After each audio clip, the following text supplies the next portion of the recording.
So I want to end with one story. And the story is this. There was a little boy, his name was Robert. His parents called him Bobsie for short. He lived in Phoenix, Arizona. And when he was 6 years old, he woke up one night in terrible pain, couldn't get it to stop. They took him to the hospital. They discovered he had terminal cancer.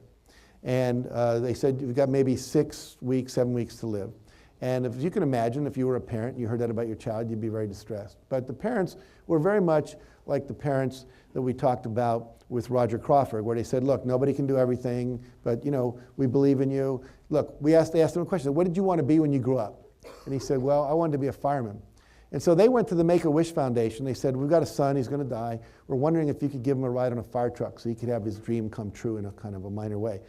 And the Phoenix fire chief, who I've later gotten to know since we learned the story, said, look, we'll do better than that, lady. We're going to make him chief of the fire department for a whole day.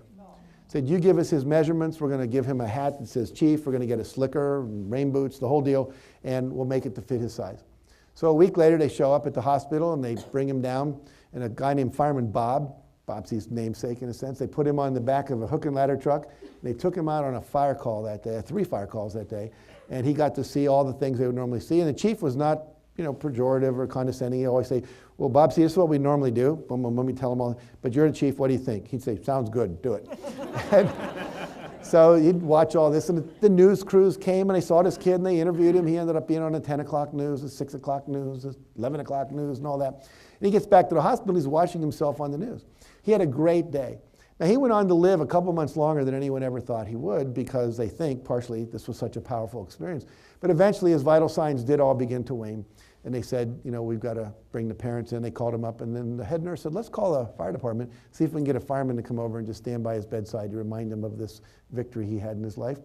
And so they called the fire department. They said, look, we'll do better than that. We'll be there in about 15 minutes.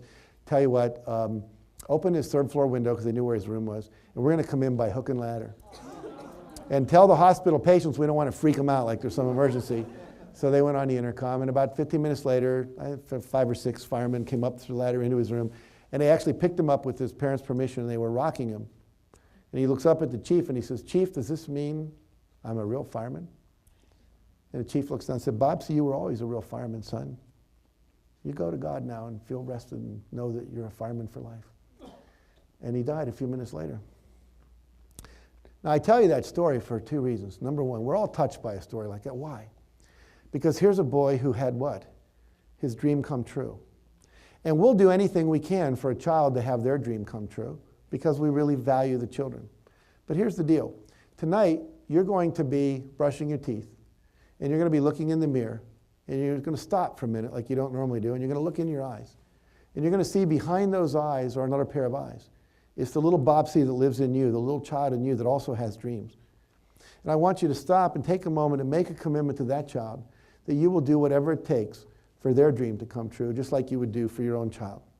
And if you do that, and you make that commitment, and you apply these principles, I promise you, the best is still yet to come for your life. You can have anything you want. Just work the principles. High self-esteem, high peak performance, complete joy. It's your birthright. You deserve it. Claim it. Thank you very much. Thank you. Thank you.